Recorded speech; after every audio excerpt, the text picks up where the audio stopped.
பொங்கல் திருநாள். பொங்கல் திருநாள்னால் இது ஏதோ அறுவடை திருநாள் அப்படின்னு சொல்லுவோம். அதாவது வருஷம் பூரா நாம் பாடுபட்டு அதனுடைய பலனை அனுபவிக்கிற நாள் அப்படிங்கிறது நாம் சொல்லிகிட்டு இருக்கிறது. இது முக்கியமாக இது ஒரு நன்றி அறிவிப்பு நாள் அப்படின்னு சொல்லுவாங்க. இன்றைக்கி நிறைய நன்றி அறிவிப்பு கூட்டம்லாம் நடந்துக்கிட்டு இருக்குல்ல, அது மாதிரி விவசாயிகள் நடத்துகிற ஒரு நன்றி அறிவிப்பு விழா இது. யாருக்கு நன்றி சொல்கிறாங்கன்னா ஆதவனுக்கு. அதாவது சூரியன் இல்லைன்னா விவசாயம் இல்லை.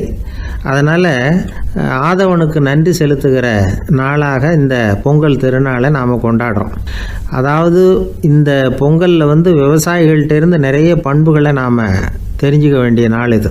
விவசாயிகள் அவங்க விவசாயம் முன்னேறி இருக்கிற அளவுக்கு விவசாயிகளுடைய வாழ்க்கை தரம் முன்னேறலை.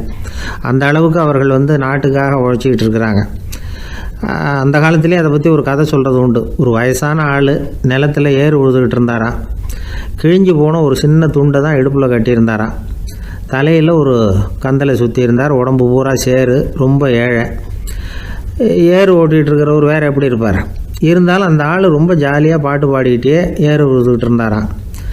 உடம்புல தான் அவர் ஏழையை தவிர மனசில் ஒரு ஏழையாக தெரியல. அந்த சமயத்தில் அந்த நாட்டு ராஜா அந்த பக்கமாக குதிரை மேலே வந்தாராம். வேட்டைக்கு போயிட்டு பரிவாரங்களோடு திரும்பி வந்துக்கிட்டு இருக்கிறார். ரொம்ப செல்வ செழிப்பில் இருக்கிற ராஜா அவர் இந்த வயசான விவசாயியை பார்த்துருக்கார். இந்த ஆள் ரொம்பவும் ஏழைங்கிறது அவர் பார்த்தாவே பளிச்சுன்னு தெரியுது. கட்டிக்கிறதுக்கு நல்ல துணி இல்லை, உடம்போ இழைச்சி போயிருக்குது, வயிறு முதுகில் போய் ஒட்டிக்கிட்டு இருக்கு, கண்ணு குழி விழுந்து போயிருக்குது. ஆனாலும் முகத்தை பார்த்தா சந்தோஷமாக இருக்கிற மாதிரி இருக்குது. இவ்வளோ உற்சாகமாக பாடிக்கிட்டு இருக்கிறாரே அப்படின்னு ஆச்சரியமாக நினச்சி பார்த்தார் அந்த ராஜா. சரி, அவர்கிட்ட கொஞ்சம் பேச்சு கொடுத்து பார்க்கலாம் அப்படின்னு முடிவு பண்ணார். ஐயா பெரியவரே, இப்படி கொஞ்சம் வர முடியுமான்னாராம். பொழுது போகிறதுக்குள்ளே நான் இந்த வயல் பூரா உழவு ஓட்டி ஆகணும், அதனால் பேசுகிறதுக்கு நேரம் இல்லை அப்படின்னாராம் அந்த பெரியவர். என்ன அவ்வளவு அவசரமாக? மீதி இருந்தால் நாளைக்கு உழுதக்கூடாதா? அது சரி, உனக்கு எத்தனை ஏக்கர் நிலம் இருக்குது அப்படின்னு விசாரிச்சிருக்கார் ராஜா. எனக்குன்னு சொந்தமாக உள்ளங்கை அளவு கூட நிலம் கிடையாது. இது எங்கள் முதலாளியோட நிலம். இதை பூராவும் உழுது முடித்தாதான் அவர் கூலி கொடுப்பார். நான் கூலிக்கு உழுதுகிட்டு இருக்கிறேன். உங்ககிட்ட பேசிக்கிட்டு இருந்தால் அவருக்கு துரோகம் பண்ணது மாதிரி ஆகிடும் அப்படின்னாராம். ராஜா குதிரையை விட்டு கீழே இறங்கினார். வரப்பில் நடந்து அந்த பெரியவர்கிட்டே போனாராம். சரி, ஒரு நாள் பூரா உழுதா உனக்கு எவ்வளவு கூலின்னு கேட்டிருக்கார். 8 அணா கூலி கிடைக்கும்னாராம் அவர். இது ரொம்ப காலத்துக்கு முன்னாடி நடந்த ஒரு சம்பவங்கிறதுனால அப்போ 8 அணா கூலிங்கிறது ரொம்ப பெருசு. இருந்தாலும் அதுவும் அந்த ராஜாவுக்கு பெரிய கூலியாக தெரியல. இவ்வளவு தானா, இதை வச்சுக்கிட்டு நீ எப்படி காலம் தள்ளுற அப்படின்னாராம். ஒன்றும் கவலை இல்லை அப்படின்னாராம் அவர். ராஜாவுக்கு ரொம்ப ஆச்சரியமாக போச்சு. 8 அணா கூலி வாங்குகிற இந்த ஆள் கவலை இல்லாமல் இருக்கிறார், ஏராளமான வசதியோடு இருக்கிறன்னா கவலை இல்லாமல் வாழ முடியலையே அப்படின்னு நினச்சி பார்த்துருக்கார். அது சரி, 8 அணாவில் எப்படி குடும்பம் நடத்துகிற அப்படின்னு கேட்டாராம். எனக்கு கிடைக்கிற 8 அணாவில் 2 அணா குடும்பத்துக்கு செலவழிக்கிறேன், 2 அணா பழைய கடனுக்கு கொடுக்குறேன், 2 அணா தர்மம் செய்கிறேன், 2 அணா வட்டிக்கு கொடுக்குறேன், ஒரு குறையும் இல்லைன்னாராம். ராஜாவுக்கு ஒன்றும் புரியல. எனக்கு ஒன்றும் புரியலையேன்னு இருக்கார். ஐயா, எனக்கும் என் மனைவிக்கும் 2 அணா செலவாகுது. வயசான அம்மா அப்பா இருக்கிறாங்க, சின்ன வயசில் என்னை காப்பாற்றினவங்க அவங்க. அந்த கடனுக்கு 2 அணா செலவாகுது, அது பழைய கடன். என் தங்கச்சி ஒருத்தி ஆதரவு இல்லாத நிலைமையில் தன்னுடைய மகனோட என் வீட்டில் இருக்கிறா. அவளுக்கும் அவள் மகனுக்கும் 2 அணா செலவு பண்ணுறேன், அது தர்மம். எனக்கு 2 பிள்ளைங்க இருக்கிறாங்க, அவங்களுக்கு 2 அணா செலவு பண்ணுறேன், அது வட்டிக்கு கொடுக்கறது மாதிரி. பிற்காலத்தில் அவங்க எங்களை காப்பாற்றுவாங்க. அந்த வகையில் நான் திருப்தியோடு வாழ்ந்துக்கிட்டு இருக்கிறேன் அப்படின்னாராம். ராஜாவுக்கு அர்த்தம் புரிய ஆரம்பிச்சுதான். அந்த பெரிய நிலத்தை விலை கொடுத்து வாங்கி அந்த பெரியவருக்கே தானமாக கொடுத்துட்டாராம். இப்போ உழுதவருக்கே நிலம் சொந்தமாகிட்டுது. அன்னையிலேருந்து அரசனுக்கும் ஆறுதல் கிடைச்சிதான். இப்படி ஒரு கதை சொல்லுவாங்க. 8 அணா வருமானத்தை வச்சுக்கிட்டு எப்படி காலத்தை தள்ளுறதுன்னு சொல்கிறதுக்காக இந்த கதையை சொல்கிறதாக யாரும் தப்பாக நினச்சிக்கக்கூடாது. கிடைக்கிறத எப்படி பங்கு போடுறார், எப்படி திருப்தியாக வாழறார் அப்படிங்கிறது தான் முக்கியம். அது மாதிரி இன்றைக்கு இந்த பொங்கல் திருநாளில் உழவர்கள் மனசு மகிழ்ச்சியாக இருந்ததுன்னா அது எல்லாரும் மகிழ்ச்சியாக இருக்கிறது மாதிரி அர்த்தம். அதனால் அவர்கள்ட்டேருந்து நாம் பாடம் கற்றுக்கணும். சில உழவர்கள் தங்கள் நிலத்தில் விளையிறத தாங்கள் சாப்பிட மாட்டாங்க, அடுத்தவங்கள்ட்ட விற்றுட்டு சந்தையில் போய் வேறு அரிசி வாங்கிட்டு வந்து தான் இவங்க சாப்பிடுவாங்க. அப்படிப்பட்ட விவசாயிகள்லாம் இது உண்டு. பங்கிடுகிற பண்பை உழவர்கள்ட்டேருந்து கற்றுக்கொள்ளுங்கள் அப்படிம்பாங்க. ஒரு ஆள் நிம்மதியாக மகிழ்ச்சியாக இருந்தானா, உங்கள் நிம்மதிக்கும் மகிழ்ச்சிக்கும் என்ன காரணம்னு கேட்டிருக்கார் இன்னொருத்தர். என்கிட்ட இருந்தது பூராவையும் என் பிள்ளைங்களுக்கு சமமாக பங்கு போட்டு கொடுத்துட்டேன், எனக்குன்னு எதுவுமே வச்சுக்கல, அதுதான் நிம்மதிக்கு காரணம்ன்றிருக்கான். உங்ககிட்ட இருந்தது எவ்வளவு இருந்தது அப்படின்னு கேட்டிருக்காரு அவர். மொத்தமாக ஒரு 50,000 ரூபா இருக்கும் அப்படின்னு இருக்கான். அவ்வளவும் பணமாகவே இருந்ததா அப்படின்னு கேட்டிருக்காங்க அவங்க. இல்லைங்க, அவ்வளவும் கடன், அதை தான் பிரித்து கொடுத்துருக்கேன் பிள்ளைங்கக்கிட்ட அப்படின்னு நானும். அவன்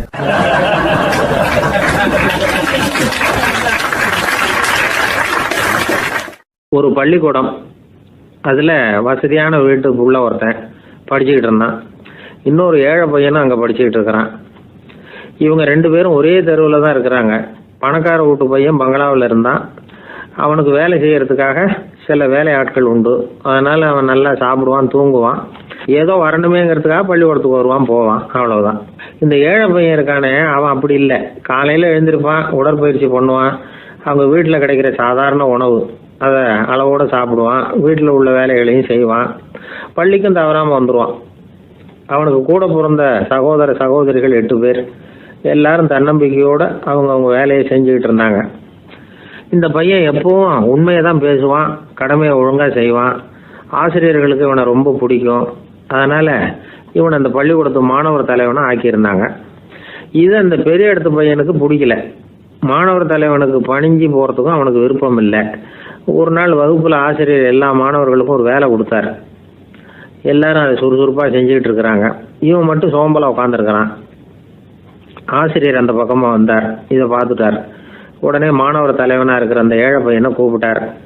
இந்த பாருப்பா, ஏன் அந்த பையன் இப்படி சும்மா உட்காந்துருக்கிறான், என்னன்னு விசாரித்து சொல்லு அப்படின்னு சொல்லிவிட்டு உள்ளே போயிட்டார். இவன் மெதுவாக போய் அவங்ககிட்ட விசாரித்தான், ஏன் இப்படி சோர்ந்து போய் உட்காந்துருக்கிற அப்படின்னு. அவன் ரொம்ப அலட்சியமாக இவனை திரும்பி பார்க்குறான். என்னோட சிரமம் உனக்கு என்ன தெரியும், வீட்டில் என்னுடைய சௌகரியங்களை கவனிக்கிற வேலை ஆட்கள் 2 பேரும் இன்னைக்கு வேலைக்கு வரல, அதனால் என்னோட வேலையெல்லாம் நானே கவனிக்கிற மாதிரி ஆயிட்டுது, அதனால் சோர்ந்து போயிட்டேன் அப்படின்னு நான். அப்புறம் கேட்டிருக்கான், அது சரி, உன்னுடைய வீட்டில் உன்னுடைய வேலைக்காரங்க வராத போது நீ எப்படி சமாளிக்கிற அப்படின்னு கிண்டலாக கேட்டிருக்கான். அதாவது இவன் ஏழைங்கிறதையும் இவன் வீட்டில் வேலை செய்யறதுக்கு யாரும் இல்லைங்கிறதையும் இப்படி சொல்லி கிண்டல் பண்ணுறான். இந்த ஏழை பையனுக்கு இது புரிஞ்சுது, மனசு வேதனை போட்டுது. இருந்தாலும் வெளியில் காட்டியாமல் சிரிச்சுக்கிட்டே சொன்னானா, எனக்கு அந்த கவலையே கிடையாது, என்னுடைய உதவிக்கு நான் நினைச்ச உடனே என்னுடைய காரியத்தை செய்யறதுக்கு 8 பேர் எப்பவும் தயாராக இருப்பாங்க அப்படின்னு நான். இவன் இப்படி சொன்னதும் அவனுக்கு ஒரு மாதிரி ஆயிட்டு தான், தலையை குனிஞ்சுக்கிட்டே போயிட்டான். உள்ளே உட்காந்துருந்த ஆசிரியர் காதில் இது விழுந்தது. உடனே இந்த ஏழை பையனை உள்ளே கூப்பிட்டு போனார், கேட்டார், என்னப்பா இப்படி சொல்கிற, இவன் பொய் சொல்ல மாட்டாங்கிறது அவருக்கு தெரியும், அவனை சமாளிக்கிறதுக்காக இப்படி ஒரு பொய்யை சொல்லியிருப்பாங்கிறதையும் அவரால் ஏற்றுக்க முடியல. ஏன்பா நீ நினைக்கிற காரியத்தை செய்ய 8 பேர் தயாராக இருக்கிறதா சொன்னியே, உன்னுடைய சகோதர சகோதரிகளை குறிப்பிட்டு அப்படி சொன்னியா அப்படின்னு கேட்டார். இல்லைங்க ஐயா, நான் அவங்கள குறிப்பிட்டு அப்படி சொல்லலைன்னா. அப்படின்னா பொய் சொன்னியா, இந்த சின்ன விஷயத்துக்கு அப்படி பொய் சொல்லலாமான்னார். ஐயா நான் பொய்யும் சொல்லலைன்னா. இவன் அப்படின்னா நீ சொன்னதுக்கு என்ன அர்த்தம்னார். இப்போ அந்த பையன் சொல்கிறான், ஐயா நான் நினைக்கிறத செய்து முடிக்க என் கூட இருக்கிற அந்த 8 பேர் யாருன்னா 2 கால் 2 கை, வாய், மூக்கு, கண்ணு, காது, ஆக மொத்தம் 8. இவங்க தான் அந்த வேலை ஆட்கள். நான் சொல்கிறத செய்யறதுக்கு, நான் சொல்கிறத கேட்கறதுக்கும் செய்யறதுக்கும் அவங்க எப்பவும் தயாராக இருக்காங்க. அந்த அளவுக்கு என்னுடைய பயிற்சிகள் பழக்க வழக்கங்கள் மூலமாக அவங்கள நல்ல நிலைமையில் வச்சிருக்கிறேன் அப்படின்னா. இந்த கதையை சுவாமி சின்மயானந்தர் சொல்கிறது வழக்கம். இயற்கை நமக்கு கொடுத்துருக்கிற வேலை ஆட்கள் இந்த 8, இவங்களை நல்ல முறையில் வச்சிருந்து வேலை வாங்க வேண்டியது நம்முடைய கடமை. அந்த கடமையை ஒழுங்காக செஞ்சுக்கிட்டு வந்தால் வாழ்க்கையில் வெற்றி நிச்சயம், இல்லைன்னா குழப்பம்தான். புத்தி சரியாக இல்லைன்னா இந்த வேலையாட்கள் நாம் சொல்கிறத கேட்க மாட்டாங்க. ஒருத்தன் குடி போதையில் தள்ளாடி தள்ளாடி போய் ஒரு மரத்தில் முட்டிக்கிட்டானா, தலையில் கட்டு போட்டுக்கிட்டு மறுநாள் வந்திருக்கான். ஏன்டா இப்படி பண்ணுறேன்னு கேட்டிருக்காங்க.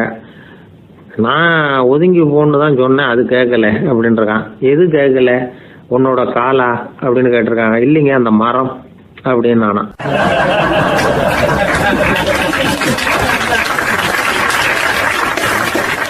என் நண்பர் ஒருத்தர் ஆழ்ந்த சிந்தனையில் இருந்தார்.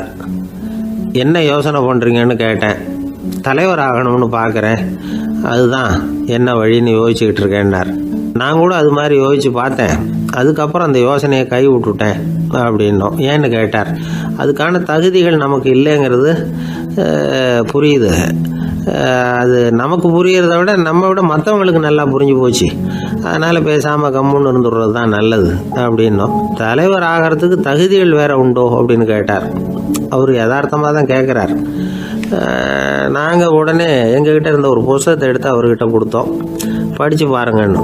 தலைவர் ஆகிறதுக்கு என்ன வழி அப்படிங்கிறத பற்றி அதில் போட்டிருக்கிறாங்க. முதல் வழி என்ன தெரியுமா? ஒரு 4 பேர் முன்னாடி இல்லைன்னா ஒரு கூட்டத்துக்கு முன்னாடி நீங்கள் பேச போகிறீங்க. அப்போ எப்படி ஆரம்பிக்கணும்னா, உண்மையான புகழ்ச்சி, நேர்மையான பாராட்டு, இதோடு ஆரம்பிக்கணும். எடுத்ததுமே அது சரியில்லை இது சரியில்லைன்னு பேசிகிட்டு இருக்கக்கூடாது. மக்களை பார்த்து நீங்கள் தான் தப்பு பண்ணிவிட்டீங்க அப்படின்னு நேரடியாக சொல்லக்கூடாது. தவறு இருந்தாலும் அதை மறைமுகமாக ஏதாவது கதை சொல்லி அதிலிருந்து அவங்க புரிஞ்சுக்கிற மாதிரி செய்யணும். அடுத்தவங்க பண்ண தப்பு என்னன்னு அலசறதுக்கு முன்னாடி நீங்கள் பண்ணின தப்பு என்னங்கிறத பற்றியே பேசுங்க. எதுக்கும் நேரடியாக உத்தரவு போட்டுக்கிட்டு இருக்கக்கூடாது. இதை நீங்கள் செய்யணும் அப்படின்னு சொல்கிறதுக்கு பதிலாக நீங்கள் இப்படி செஞ்சால் எப்படி இருக்கும் அப்படின்னு கேள்வி மாதிரி கேட்கணுமா. இப்படி கேட்டால் அது உத்தரவு மாதிரி தெரியாதான். அடுத்தவங்க மரியாதையை காப்பாற்றுறது மாதிரி பேசணுமா. உங்கள் பேச்சு இன்னொருத்தரை அவமானப்படுத்துறது மாதிரி இருக்கக்கூடாதான். ஏன்டா இவங்ககிட்ட போய் மாட்டிக்கிட்டோம்னு யாரும் நினச்சிடக்கூடாது. ஒவ்வொரு சின்ன வளர்ச்சியையும் பாராட்டணும். வெற்றி சாதாரணமாக இருந்தாலும் பாராட்டாமல் இருந்துடக்கூடாது. பாராட்டும் பொழுது தாராளமாக இருக்கணும். குறை சொல்லும் பொழுது கவனமாக இருக்கணும். வாய்க்கு வந்தபடி பேசிவிட்டா அதுக்கப்புறம் வகையாக மாட்டிக்கிட்டு முழிக்க வேண்டியிருக்கும். நீங்கள் பேசுறது இன்னொருத்தருக்கு ஒரு கௌரவத்தையும் மரியாதையும் உண்டு பண்ணுறது மாதிரி இருக்கணும். நீங்கள் பேசுறது அடுத்தவங்களுக்கு இருக்கிற கொஞ்ச நெஞ்ச மரியாதையும் எடுத்து விடுறது மாதிரி இருக்கக்கூடாது. உங்கள் பேச்சை கேட்டால் கேட்குறவங்களுக்கு ஒரு ஊக்கம் வரணும், உற்சாகம் வரணும். தவறு எதுவாக இருந்தாலும் அதை சுலபமாக திருத்திக்கலாம், சரி பண்ணிக்கலாங்கிறது மாதிரி இருக்கணும் உங்கள் பேச்சு. அடுத்தவங்களை சந்தோஷப்படுத்துங்க. உங்கள் யோசனையை கேட்டு நடந்துக்கிறதுனால அந்த சந்தோஷம் அவங்களுக்கு கிடைக்கணும். இந்த தகுதியெல்லாம் உங்ககிட்ட இருந்தால் நீங்கள் ஒரு சிறந்த தலைவராகலாம் அப்படின்னு அந்த புஸ்தகத்தில் போட்டிருக்கு. இந்த காலத்தில் தலைவர் ஆகிறதுக்கு வேறு சில தகுதிகள்லாம் கூட தேவைப்படுது. ஒரு புள்ள தன்னுடைய அப்பா கிட்ட, அப்பா உன்ன மாதிரியே நானும் அரசியலில் சேரணும், தலைவர் ஆகணும்னு ஆசைப்படுறேன், இன்னையிலேருந்து எனக்கு அரசியல் பாடம் கற்றுக் கொடு அப்படின்னு கேட்டிருக்கான். அவரும் சரின்னு சொல்லிவிட்டு ஒரு பெரிய ஏணி எடுத்துகிட்டு வந்தாரான். ஒரு செவுத்தில் சாத்தினார். இந்த ஏணியில் ஏறி உயர போய் அங்கே பரன் மேலே இருக்கிற ஒரு புத்தகத்தை எடுத்துகிட்டு வாடான் இருக்கார் மகனை பார்த்து. அப்பா ஏணி ரொம்ப உயரமாக இருக்குது, நீ ஜாக்கிரதையாக இதை பிடிச்சிக்கோ, நான் ஏறி போகிறேன் அப்படின்னு நான் பையன். பயப்படாத, நான் பார்த்துக்கிறேன்னார் அப்பா. பையன் ஏணியில் ஏறினா உச்சிக்கு போனதும் அப்பா கையை எடுத்துட்டார். ஏணி அப்படியே சரிஞ்சுட்டுது. பையன் பொத்துன்னு கீழே விழுந்துட்டான். இடுப்பு பிடிச்சிக்கிட்டே எழுந்திரிச்சான். என்னப்பா இது, இப்படி என்னை ஏற விட்டுட்டு கையை விட்டுட்டியே, இப்படி கை விடலாமா அப்படின்னு கத்தியிருக்கான். அப்பா நிதானமாக சொன்னாராம், அவசரப்படாதேப்பா, அரசியலில் இதுதான் முதல் பாடம், பெத்த அப்பனா இருந்தாலும் அவனை நம்பாதே அப்படின்னு உபதேசம் பண்ண ஆரம்பிச்சாரான்.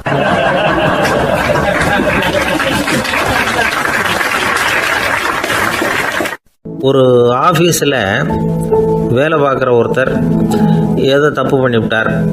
உடனே மேல் அதிகாரி அவரை கூப்பிட்டு அனுப்புனார். நீ செஞ்சது தப்புன்னார் கோபமா. இது ஒரு ரகம். சில அதிகாரிகள் இப்படி நீங்கள் செஞ்சது தப்புன்னு சொல்கிறதில்ல, நீங்கள் செஞ்சது சரி அப்படின்னு சொல்கிறதில்ல. எப்படி சொல்லுவாங்கன்னா, நீங்கள் செஞ்சது சரியில்லைன்னு நான் நினைக்கிறேன் அப்படின்னு சொல்லுவாங்களாம். அதாவது சில பேர் நீங்கள் செஞ்சது தப்புங்கிறாங்க, அதையே மாற்றி சொல்கிறாரு இவர், நீங்கள் செஞ்சது சரியில்லைன்னு நினைக்கிறேன். இது ரெண்டும் அர்த்தம் ஒன்று தான், இருந்தாலும் வார்த்தைகள் வித்தியாசம். நிர்வாக திறமை இல்லாத ஒரு அதிகாரி யூ ஆர் ராங் அப்படின்னு சொல்லுவாராம். நிர்வாக திறமை உள்ள அதிகாரியாக இருந்தால் அதையே கொஞ்சம் மாற்றி I think you are not correct அப்படிம்பாரான். இதுதான் வித்தியாசம். இருந்தாலும் வார்த்தைகளை உபயோகப்படுத்துகிற விதத்தை வச்சு தான் வேலை நல்லா நடக்கிறதும் நடக்காததும் இருக்குது. விவரம் தெரிஞ்சவங்க என்ன சொல்கிறாங்க தெரியுமா? Be a leader not a boss அப்படிங்கிறாங்க. ஒரு லீடராக பாஸாக இருக்காதே அப்படிங்கிறாங்க. சரி, அப்படின்னா லீடருக்கும் பாஸுக்கும் வித்தியாசம் உண்டா அப்படின்னு கேட்டால் இருக்குன்னு சொல்கிறாங்க. லீடருங்கிறவர் வேறு, பாஸுங்கிறவர் வேறு. ஒரு லீடர் எப்படி நடந்துக்குவார், ஒரு பாஸ் எப்படி நடந்துக்குவார், இதை முதல்ல நாம் தெரிஞ்சுக்கணும். அவங்க எப்படி நடந்துக்குவாங்க அப்படிங்கிறதுக்கு சில விவரங்கள் இருக்குது. அதை கேட்டோம்னா நாம் புரிஞ்சுக்கலாம். அதை அதாவது பாஸுங்கிறவர் விரட்டிக்கிட்டே இருப்பார், லீடருங்கிறவர் ஊக்கப்படுத்திக்கிட்டே இருப்பார். நாளைக்கு சாயந்தரத்துக்குள்ளே அந்த வேலையை செஞ்சு முடிக்கலைன்னா தொலைச்சி விடுவோம் தொலைச்சி அப்படிம்பார் அவர். இவர் எப்படி சொல்லுவார்னா, இது வரைக்கும் நீங்கள் செஞ்சுருக்கிற வேலை ரொம்ப அற்புதம் அப்படிம்பார். பாஸுங்கிறவர் அதிகாரத்தை நம்பி செயல்படுறவர், லீடருங்கிறவர் நல்லெண்ணத்தை நம்பி செயல்படுறவர். நம்மக்கிட்ட அதிகாரம் இருக்குது, பவர் இருக்குது, அதனால் காரியத்தை சாதிச்சுடலாம் அப்படின்னு நினைக்கிறவர் அவர்.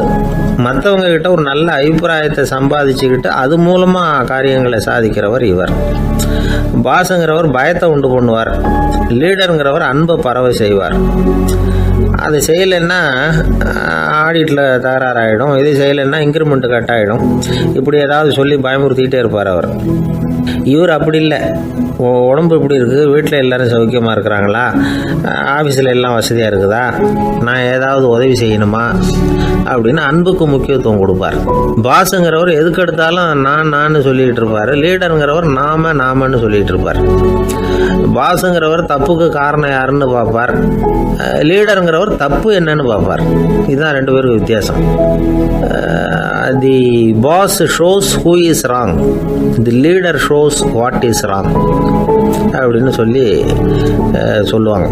இந்த காரியம் எப்படி செய்யப்பட்டிருக்கு அப்படின்னு தெரிஞ்சுக்கிறவர் பாஸ். இந்த காரியத்தை எப்படி செய்யணும்னு செஞ்சு காட்டுறவர் லீடர். பாஸுங்கிறவர் பணியாளர்களை திட்டுவார், லீடர் மரியாதைக்குரியவராக நடத்துவார், அதுக்கு உரியவராக அவர் நடந்துக்குவார். செய்கிற வேலையை ஒரு சுமையாக நினைக்க வைக்கிறவர் பாஸ், செய்கிற வேலையை ஒரு சந்தோஷமாக ஆக்குறவர் லீடர்.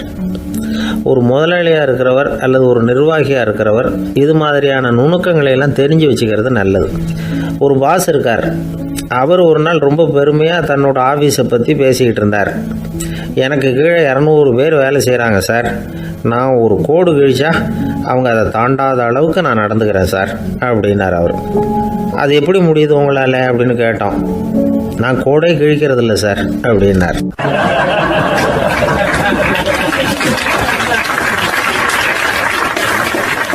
என்ன சார் உங்கள் பையன் என்ன செஞ்சுக்கிட்டு இருக்கிறான் இப்போ அப்படின்னு கேட்டார் ஒருத்தர்.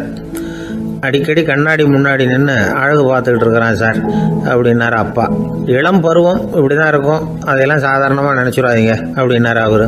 என்ன சார் சொல்கிறீங்க, கண்ணாடி முன்னாடி நின்றுக்கிட்டு நேரத்தை வீணாக்கிக்கிட்டு இருக்கான், அதை ஒரு பெரிய விஷயமா நான் நினைக்கணுமா அப்படின்னாரு இவர். இளம் பருவத்தில் இளைஞர்களுக்கும் சின்ன பொண்ணுங்களுக்கும் அடிக்கடி கண்ணாடியில் பார்க்கணும்னு தோணும். அது வெறுமனே அழகு பார்க்கறது மட்டும் இல்லை, அவங்க தங்களையே தேடி கண்டுபிடிக்கிற ஒரு முயற்சி அது. இது ஒரு மனோதத்துவ விளைவு.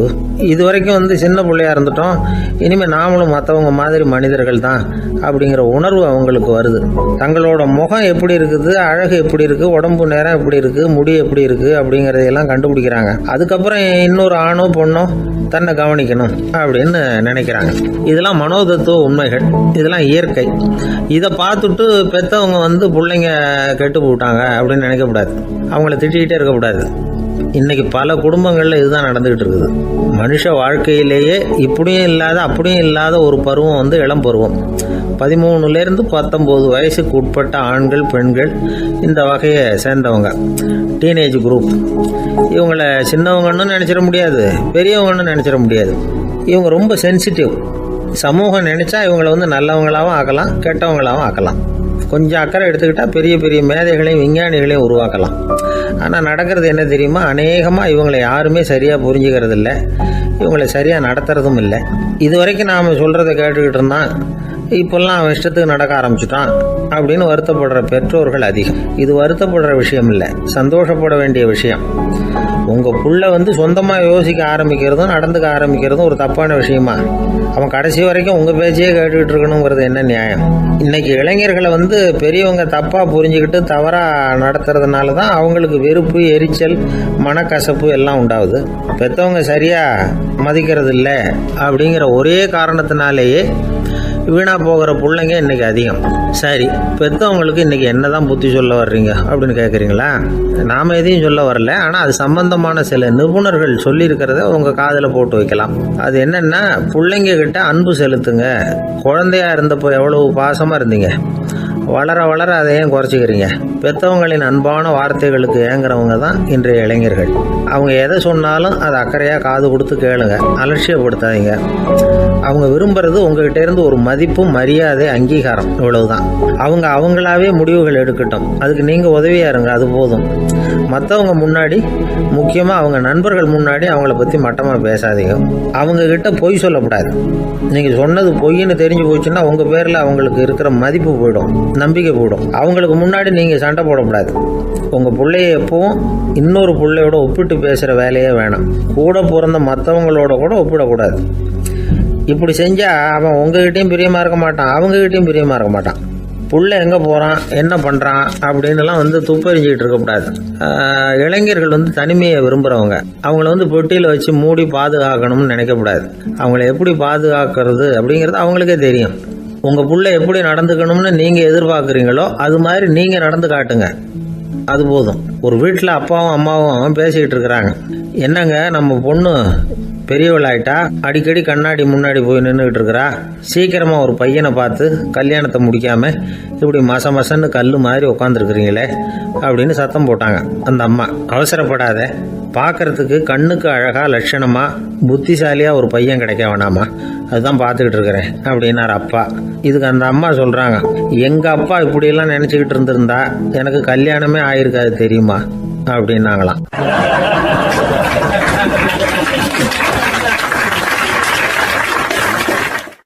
ஆசைப்படுறதுல தப்பு இல்லை, ஆனால் அந்த ஆசை தேவைக்கு தகுந்த மாதிரி இருக்கணும். தேவைக்கு மீறிய ஆசைகள் இருக்கு பாருங்க, அது தேவையில்லை. இந்த கருத்தை வலியுறுத்தது மாதிரி ஒரு கதை உண்டு. தேவேந்திரனுக்கு திடீர்னு வீடு கட்டணும்னு ஒரு ஆசை வந்துதான். வீடுன்னா நாம கட்டுற மாதிரி இல்லை. தேவேந்திரன் வீடுன்னா சும்மாவா, ஒரு பிரம்மாண்டமான அரண்மனை கட்டணும். அது மாதிரி இந்த 3 லோகத்திலையும் ஒரு அரண்மனை கிடையாது அப்படின்னு எல்லாரும் சொல்லணும். இது அவனோட ஆசை. உடனே தேவ தச்சரான விஸ்வகர்மாவை கூப்பிட்டான், உத்தரவு போட்டான். விஸ்வகர்மா தன்னுடைய உதவியாளர்களை எல்லாம் கூப்பிட்டு ஒன்றா சேர்த்துக்கிட்டார். படாத பாடுபட்டு ஒரு பெரிய அரண்மனையை கட்டி முடித்தார். கட்டி முடிக்க 1000 வருஷம் ஆச்சு. தேவேந்திரன் பார்க்குறான். அவனுக்கு திருப்தி ஏற்படலை. என்னுடைய அந்தஸ்துக்கு இது ரொம்ப சாதாரணமான கட்டிடம், இதை விட இன்னும் பெருசாக கட்டு அப்படின்னா. தேவ தச்சர் திணறி போயிட்டார். அவரால் அதுக்கு மேலே எதுவும் செய்ய முடியல. என்ன பண்ணுறதுன்னு யோசனை பண்ணார். நேராக நாரதர் காலில் போய் விழுந்தார். நீங்கள் தான் என்னை இந்த பிரச்சனையிலேருந்து காப்பாற்றணும்னார். நாரதர் யோசனை பண்ணார். சரி, கவலைப்படாதேன்னார். நேராக இந்திரன்கிட்ட போனார். இந்திரன் நாரதரை பார்த்த உடனே வாங்கன்னு கூட்டிகிட்டு போய் அரண்மனையை காட்டினான். இது மாதிரி ஒரு அரண்மனையை நீங்கள் வேற எங்கேயாவது பார்த்துருக்குறீங்களா அப்படின்னு ரொம்ப பெருமையாக கேட்டான்.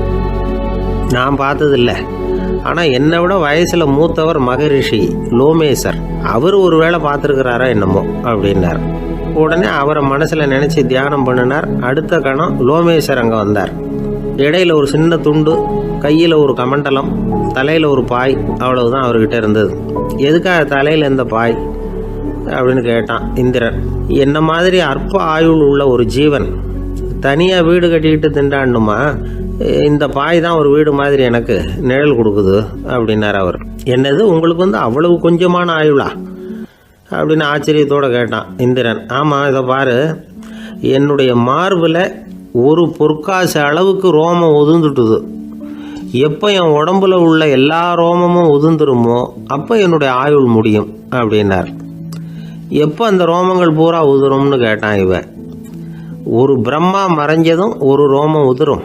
என் உடம்புல உள்ள ரோமங்களின் எண்ணிக்கை எவ்வளவோ அவ்வளவு பிரம்மாக்கள் தோன்றி அவங்க ஆயுள் முடியும் பொழுது என் உடம்புல உள்ள ரோமங்கள் பூரா உதிரும் அப்படின்னார். அப்படின்னா ஒரு பிரம்மாவோட ஆயுள் எவ்வளவு காலம்னு கேட்டான். ஒரு பிரம்மாவுக்கு 100 தேவ வருஷம். ஒவ்வொரு தேவ வருஷத்துக்கும் 365 தேவ நாள். ஒவ்வொரு தேவ நாள்லையும் ஒன்ன மாதிரி 14 இந்திரர்கள் தோன்றி மறைகிறாங்க அப்படின்னு மகரிஷி லோமேசர் சொல்றார். இதை கேட்டதும் இந்திரன் ஆடி போட்டான். அவ்வளவு ஆயுள் உள்ள இவரே அற்ப ஆயுள்னு சொல்றார். நான் என்னுடைய ஆயுளை பெருசாக நினச்சிக்கிட்டு பிரம்மாண்டமான அரண்மனை கட்டணும்னு ஆசைப்படுறேனே அப்படின்னு நினச்சான். எனக்கு வீடு கட்டின வரைக்கும் போதும்னு விட்டான். அதனால் நாமெல்லாம் நம்முடைய தேவைக்கு தகுந்த மாதிரி ஆசைப்படுறது தான் நியாயம். ஆனால் அப்படியே நடந்துக்கிறோம். மனுஷன் கடவுளையே ஏமாற்றி காசு வாங்கிறதுக்குள்ள ஆசைப்படுறான். ஒருத்தன் கடவுளை நினச்சி தவம் இருந்தான். கடவுள் நேரில் வந்தார். தேவலோகத்தில் ரூபாய்க்கெல்லாம் என்ன மதிப்புன்னு கேட்டான். அங்கெல்லாம் ரூபாய்ங்கிறது உங்கள் பணத்தில் 1 கோடி ரூபாய்க்கு சமம். அதாவது தேவலோகத்தில் 1 ரூபான்னா இங்கே 1 கோடி ரூபா. அது மாதிரி எங்களுக்கு ஒரு நாளுங்கிறது உங்கள் கணக்கில் 1 கோடி வருஷத்துக்கு சமம் அப்படின்னார் கடவுள். அப்படின்னா எனக்கு நீங்கள் அதிகமாக எதுவும் தர வேணாம், உங்கள் கணக்குப்படி ஒரே 1 ரூபா கொடுங்க, அது போதும்னா இவன் ரொம்ப சாமர்த்தியமாக கடவுள் யோசனை பண்ணார். அது ஒன்றும் கஷ்டம் இல்லை, 1 ரூபா தானே கேட்குற, கொடுத்துட்றேன். ஆனால் இப்போ வரும்பொழுது நான் எடுத்துக்கிட்டு வரல, எங்கள் கணக்குப்படியே 1 நாள் பொறுத்துக்க பணத்தோடு வந்துடுறேன் அப்படின்னு சொல்லிவிட்டு பறந்து போயிட்டார்.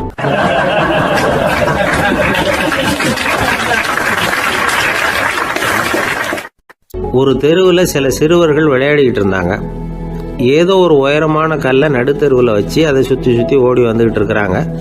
அது என்ன விளையாட்டோ அவங்களுக்கு தான் தெரியும். கொஞ்ச நேரம் அப்படி விளையாடிக்கிட்டு இருந்தவங்க விளையாடி முடிச்சதும் அந்த கல்லை நடுத்தெருவில் அப்படியே விட்டுட்டு அவங்கவுங்க வீட்டுக்கு ஓடி போயிட்டாங்க. அதுக்கப்புறம் அந்த வழியாக 2 பெண்கள் பேசிக்கிட்டே வந்தாங்க. பேச்சு சுவாரஸ்யத்தில் நடுத்தெருவில் இருந்த அந்த கல்லை கவனிக்கலை. காலில் இடிச்சுட்டுது, லேசாக ரத்தம் வந்துட்டுது, வலி தாங்கலை. காலில் இடிச்சுக்கிட்ட பொண்ணு திட்ட ஆரம்பிச்சுட்டுது. வர வர ஊர் உலகம் ரொம்ப கெட்டு போச்சு, யாருக்கும் பொறுப்பே கிடையாது பாரு, இப்படி நடுத்தெருவில் பொறுப்பு இல்லாமல் இப்படி கல்லை போட்டு வச்சுருக்குறாங்களே, இது நியாயமா அப்படின்னு சொல்லி இந்த சமூகத்தை கடுமையாக விமர்சனம் பண்ணிக்கிட்டு அவங்க போயிட்டாங்க. கொஞ்ச நேரம் கழித்து ஒரு வாலிபன் அந்த வழியாக வந்தான். அந்த கல்லை பார்த்தான், நின்னான், 1 நிமிஷம் யோசனை பண்ணான், என்ன பண்ணலாம்னு பார்த்தான். தன்னுடைய வீரத்தையும் பலத்தையும் காட்டணும்னு நினச்சான். பின்னாடி போனான். அப்புறம் வேகமாக ஓடி வந்து ஒரு சின்ன ஹை ஜம்ப் அப்படியே துள்ளி குதிச்சான். துள்ளி குதித்து தாண்டி அந்த பக்கமாக போய் விழுந்தான். அப்படியே விசில் அடிச்சுக்கிட்டு அவன் பாட்டுக்கு நடந்து போகிறான். அடுத்தபடியாக ஒரு காதல் ஜோடி அந்த வழியாக வந்தது. நடுத்தெருவில் கண்ணில் பட்டது. அவங்க 2 பேரும் ரொம்ப நெருக்கமாக சேர்ந்து வந்துக்கிட்டு இருக்கிறாங்க. நடுவில் கல் இருக்கிறதுனால கொஞ்ச நேரம் 2 பேரும் விலகி மறுபடியும் இந்த பக்கம் வந்து சேர்ந்து போகணும். கொஞ்ச நேரம் நாம் பிரிய வேண்டி இருக்குதே அப்படின்னு வருத்தத்தோடு முணுமுணுத்துக்கிட்டே இந்த பக்கம் வந்தாங்க. அதுக்கப்புறம் வழக்கம் போல் சேர்ந்து அவங்க பாட்டுக்கு எதிர்காலத்தை பற்றி கற்பனை பண்ணிக்கிட்டே போயிட்டாங்க. கடைசியாக அந்த வழியாக பார்வை இல்லாத ஒருத்தர் வந்துக்கிட்டு இருக்கார். அவர் கையில் வழக்கமாக வச்சிருக்கிற அந்த ஊன்றுகோல், கையில் இருக்கிற அந்த ஊன்றுகோலால் தனக்கு முன்னாடி அப்படியே தட்டிக்கிட்டு பார்த்துக்கிட்டே அவர் மெதுவாக நடந்து வந்துக்கிட்டு இருக்கிறார். வழியில் இருக்கிற அந்த கல் தட்டுப்பட்டுது. உடனே நடுத்தெருவில் ஒரு கல் இருக்குங்கிறத அவர் புரிஞ்சுக்கிட்டார். உடனே குனிஞ்சார், அந்த கல்லை தடவி பார்த்து எடுத்தார், தெரு ஓரமாக கொண்டுட்டு போய் போட்டார். அதுக்கப்புறம் அவர் பாட்டுக்கு அவர் வழியில் நடந்து போனார். இப்போது இதில் பல பேர் வந்தாங்க போனாங்க. இவங்களில் பார்வை உள்ளவங்க யார், பார்வை இல்லாதவங்க யார்? இப்படி ஒரு கேள்வி கேட்டால் என்ன பதில் சொல்ல முடியும்? கொஞ்சம் யோசிச்சு பார்த்தா இன்னைக்கு பல பேர் இப்படி தான் இருந்துகிட்டு இருக்கிறோம். ஒரு ஆள் பார்க்கறதுக்கு பெரிய மனுஷன் மாதிரி இருக்கார். ஒரு தெரு வழியாக நடந்து வந்துக்கிட்டு இருந்தார். இருட்டு நேரம். வழியில் ஒரு பெரிய கல் கிடந்தது, கருங்கல். பார்த்தார், கொஞ்ச நேரம் யோசிச்சார். போய் தூக்கி பார்த்தா ரொம்ப கனமாக இருந்தது. இன்னொரு ஆள் சேர்ந்தாதான் தூக்க முடியும். இவர் உடனே ரோட்டோரமாக போய் ஒரு மரத்தடியில் உட்காந்துக்கிட்டார். 2 பக்கமும் பார்த்துக்கிட்டே இருக்கார், யாராவது வர்றாங்களான்னு. கொஞ்ச நேரத்தில் ஒருத்தர் வந்தார், இவருக்கு தெரிஞ்சவர். என்னங்க இந்த நேரத்தில் இங்கே உட்காந்துருக்குறீங்கன்னு கேட்டார் அவர். அதுவும் அந்த கருங்கல் அப்படின்னு சுட்டி காட்டினார். ஓ, அதை தூக்கி ஓரமாக போடணுமா, வாங்க 2 பேரும் தூக்கலான்னார் வந்தவர். நான் அதுக்காக உட்காந்துருக்கலேன்னார் இவர். பின்ன வேற எதுக்காகன்னார் அவர். ஒரு மனுஷன் கருங்கல்லில் காலை இடிச்சுக்கிட்டான்னா எப்படி துள்ளுவான்னு பார்க்கணுங்கிறது எனக்கு ரொம்ப நாளாக ஒரு ஆசை, அதுக்காக தான் உட்காந்துருக்கிறேன் அப்படின்னாராம்.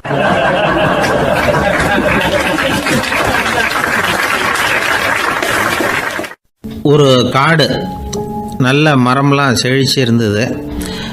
அப்படிப்பட்ட காட்டில் ஒரு சாது இருந்தார். அவர் எப்படின்னா எப்பவும் ஒரு மரத்தடியில் உட்காந்துருப்பார். ஏன்னா அவருடைய இருப்பிடமே அதுதான். அவர் என்ன பண்ணுவார், 3 கல் வச்சுருந்தார். செங்கல் மாதிரி இருக்கும், ஆனால் அதை விட கொஞ்சம் பெருசாக இருக்கும். எதுக்கு அந்த 3 கல்லுன்னா அதுதான் அவருடைய படுக்கை. அதாவது தூங்குறப்ப ஒரு கல்லை தலைக்கு கீழே வச்சுக்குவார், இன்னொரு கல்லை இடுப்புக்கு கீழே வச்சுக்குவார், இன்னொரு கல்லை காலுக்கு கீழே வச்சுக்குவார். உடம்பை வந்து அப்படியே ஒரு தகட்டால் மூடிக்குவார், அப்படியே தூங்கி போடுவார். மழை பெய்யுதுன்னு வச்சுங்க, அவர் உடம்பு வந்து 3 கல் மேலே இருக்குதா, அதனால் தண்ணி வந்து அடியில் ஓடி போடும், உடம்பு நனையாது. மேலே தகடு இருக்கிறதுனால மழையும் உடம்புல படாது. அவர் தூக்கமும் கிடாது, நிம்மதியாக தூங்குவார். பகலில் அந்த 3 கல்லையும் ஒரு சேர ஒரு அடுப்பு மாதிரி வச்சு அது மேலே உட்காந்துக்குவார். அதனால் பாம்பு பூச்சி எதுவும் அவரை வந்து தொந்தரவு பண்ணுறதில்ல, அது பாட்டுக்கு நடந்து போயிடும். அவர் பாட்டுக்கு நிம்மதியாக இருப்பார். யாராவது எதையாவது கொண்டுகிட்டு வந்து கொடுத்தா அதை வாங்கி சாப்பிடுவார், அவ்வளவுதான். ஒரு நாள் அந்த நாட்டு அரசன் காட்டுக்கு வேட்டையாட வந்தான். அந்த வழியாக வந்தப்போ இந்த சாது படுத்துருக்கிறத பார்த்தான், பரிதாபப்பட்டான். ஐயோ பாவம், இவர் இப்படி இந்த கல் மேலே உடம்ப வச்சுக்கிட்டு தூங்குறாரு, என்ன பாடுபடுவார், இவரை நாம் வந்து அரண்மனைக்கு அழைச்சிட்டு போய் சுகமாக நிம்மதியாக இருக்கிறதுக்கு வழி செஞ்சு கொடுப்போம், அது ரொம்ப நல்லாயிருக்கும் அப்படின்னு நினச்சான். அப்படி நினச்சிக்கிட்டே அரண்மனைக்கு வந்துட்டான். அதுக்கப்புறம் ஒரு பல்லக்கையும் 2 சேவகர்களையும் காட்டுக்கு அனுப்பி அந்த சாதுவை மெதுவாக இங்கே அழைச்சிட்டு வந்துடுங்க அப்படின்னு சொல்லி அனுப்பி வச்சான். இவங்க போய் அவர்கிட்ட விவரத்தை சொன்னாங்க. எனக்கு என்னத்துக்கு அரண்மனை வாசம் அப்படின்னார். இருந்தாலும் மன்னர் உத்தரவு, நீங்கள் அவசியம் வரணும் அப்படின்னாங்க இவங்க. சரின்னு சொல்லிவிட்டு வேறு வழி இல்லாமல் புறப்பட்டார். புறப்படும் பொழுது என்ன பண்ணாருன்னா, மறக்காமல் அந்த 3 கல், ஒரு தகடு, அதையும் எடுத்து பல்லக்கில் வச்சுக்கிட்டார். என்னத்துக்கு இதையெல்லாம் எடுத்து வைக்கிறாரு அப்படின்னு சொல்லி அவங்க யோசனை பண்ணாங்க. இருந்தாலும் அதை பற்றி ஒன்றும் கேட்கல. பேசாமல் அவரை அழைச்சிட்டு போய் அரண்மனையில் விட்டுட்டாங்க. அரசன் ஓடி வந்தான், வரவேற்றான், அறுசுவை உணவு படைத்தான். அவர் படுக்கிறதுக்கு தங்க கட்டில், பட்டு மெத்தை, இப்படி எல்லாம் ஏற்பாடு பண்ணி வச்சான். இங்கே படுத்து ஓய்வு எடுத்துக்கங்க அப்படின்னு சொல்லிவிட்டு அவன் பாட்டு போயிட்டான். மறுநாள் காலையில் வந்து பார்க்குறான், சாது படுத்துருக்கிறார். எப்படி தெரியுமா, அந்த பட்டு மெத்தை மேலே 3 கல்லையும் வச்சு வழக்கம் போலவே அது மேலே படுத்துருக்கிறார். அதுக்கு மேலே தகடு. அரசன் பார்த்துட்டு அதிர்ச்சி ஆகிட்டான். என்ன சுவாமி இப்படி அப்படின்னா, சாது சொன்னார், எனக்கு வந்து தேவையும் இல்லை குறையும் இல்லை, எல்லா இடத்துலையும் எனக்கு ஒரே மகிழ்ச்சி தான் அப்படின்னார். மகிழ்ச்சிங்கிறது தங்க கட்டிலேயோ பட்டு மெத்தையிலேயோ இல்லை, அது வந்து மனசில் இருக்கிற ஒரு விஷயம். உண்மையான மகிழ்ச்சிக்கு வழி வந்து மனப்பக்குவம் அப்படிங்கிறது அந்த அரசனுக்கு புரிஞ்சுதான். இந்த காலத்தில் ஒரு சாமியார், அவரை தேடி ஒரு சீடன் வந்தான். என்னாச்சு தெரியுமா, சுவாமி எனக்கு நிம்மதி வேணும், அதுக்கு என்ன வழின்னு கேட்டான். சாமியார் நிமிர்ந்து பார்த்தார். அப்புறம் சொன்னார், நீ ஏகப்பட்ட பேர்கிட்ட கடன் வாங்கியிருக்கிற, அதையெல்லாம் திருப்பி கொடுத்தா தான் உனக்கு நிம்மதி கிடைக்கும்னார். இவனுக்கு ஆச்சரியம். அது எப்படி சாமி, அவ்வளவு கரெக்டாக நான் கடன் வாங்கினதை கண்டுபிடிச்சிங்க அப்படின்னா, உனக்கு கடன் கொடுத்து சாமியாராக போனதே நான் தான்ப்பா, அதனால தான் இந்த கதிக்கு வந்தேன். என்கிட்டயே வந்து நிம்மதிக்கு வழி கேட்குறியே, அதுதான்டா வேதனை அப்படின்னாராம் அவர்.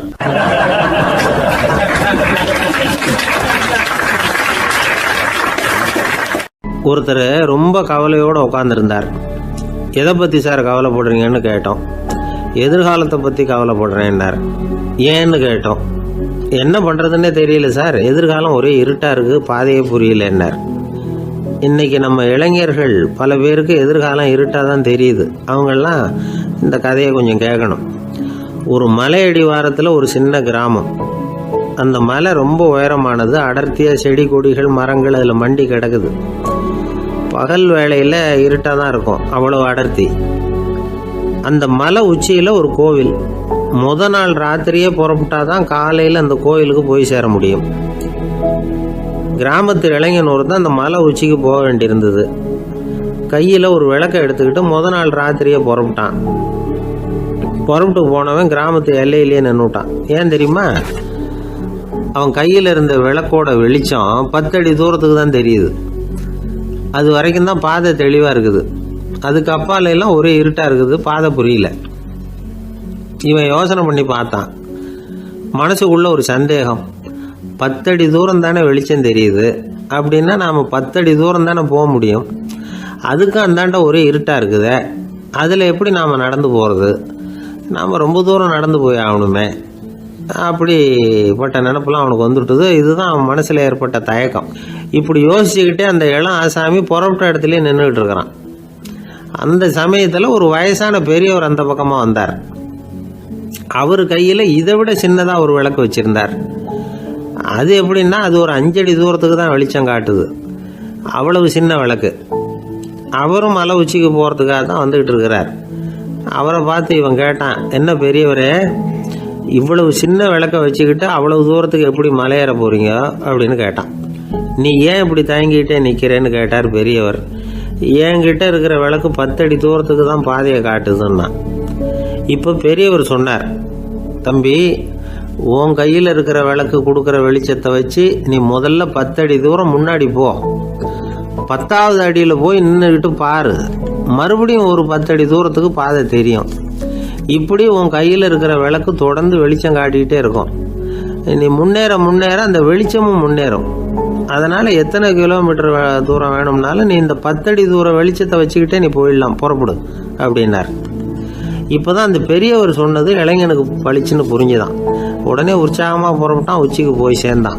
இந்த கதையிலேருந்து நாம் புரிஞ்சிக்க வேண்டியது என்ன தெரியுமா? நீண்ட கால திட்டம் ஒன்று போடும் பொழுது நமக்கு முன்னாடி இருக்கிறத மறந்துவிட்டு மனசை போட்டு குழப்பிக்க கூடாது. உங்கள் கையில் என்ன இருக்கோ அதுலேயே உங்கள் எதிர்காலம் மறைஞ்சிருக்குது. கண் முன்னாடி தெரியறத வச்சு ஆரம்பிங்க, போக போக வழி தானாக புலப்படும் அப்படிங்கிறார் ஒரு பெரியவர். பெரிய பயணங்களையெல்லாம் இப்படி தான் நடத்த வேண்டியிருக்கும். ஒவ்வொரு அடியாக எடுத்து வச்சா ஓடி போய் சேர்ந்து விடலாம். மலைச்சி போய் நின்றுட்டா நின்றுக்கிட்டே இருக்க வேண்டியது தான். நம்ம ஆள்லாம் ரொம்ப மோசமாக இருக்கிறாங்க. ஒருத்தன் அப்படி தான் நீண்ட தூரம் பிரயாணம் ஒன்று புறப்பட்டான். ரயில் போய்கிட்டே இருந்தது. கொஞ்சம் தூரம் போச்சு, பாதி வழியில் கையில் வச்சுருந்த டிக்கெட்டை காற்றுல விட்டுட்டான். ஐயோ என் டிக்கெட்டு போயிட்டுதே அப்படின்னு கத்த ஆரம்பிச்சிட்டான். பக்கத்தில் இருந்த பெரியவர் அவனை பார்த்து பரிதாபப்பட்டு, கவலைப்படாத தம்பி, போனால் போகுது, வேற டிக்கெட் வாங்கிக்கலாம் அப்படின்னு ஆறுதல் சொன்னார். அதுக்கு அவன் சொல்கிறான், சார் நான் அதுக்காக அழலை, அந்த டிக்கெட்டு கிடைச்சா தானே நான் எந்த ஊருக்கு போகணுங்கிறது எனக்கு தெரியும் அப்படிங்கிறான்.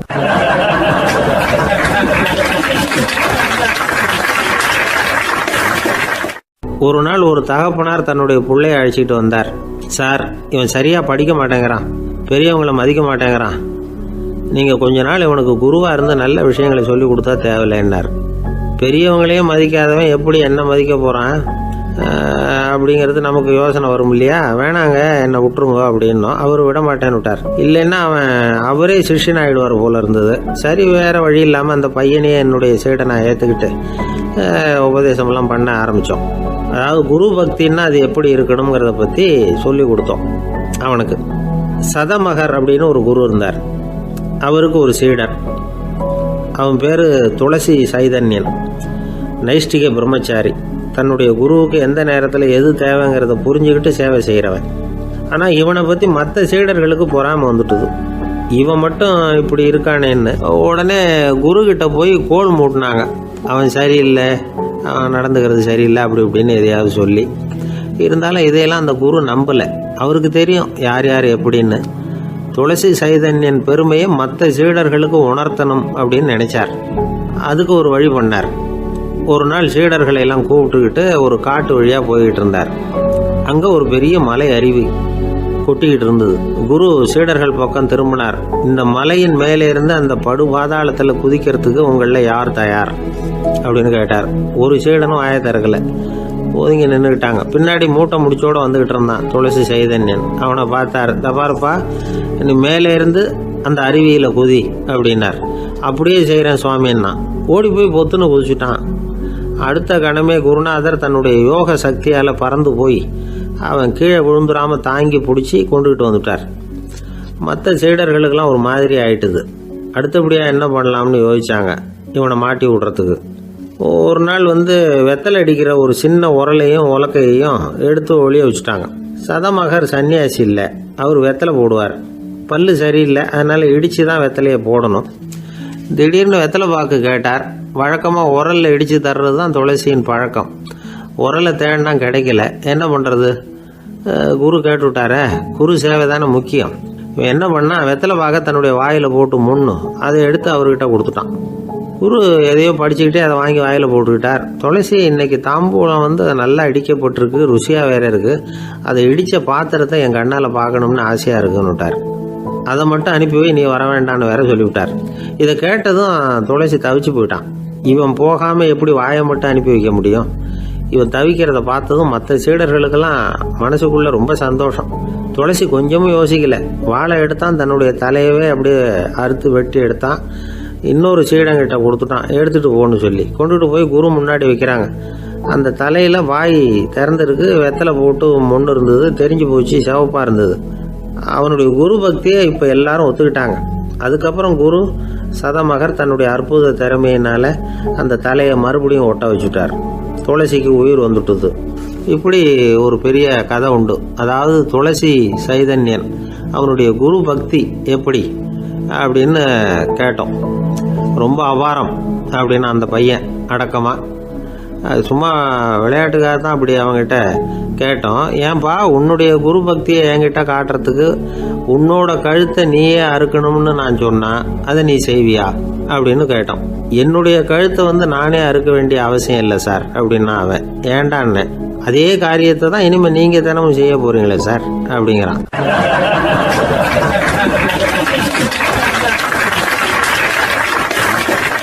இயேசுநாதர்கிட்ட ஒருத்தர் கேட்டாராம், இயேசுவே என்னை எவ்வளவு நேசிக்கிறீர்கள் அப்படின்னு.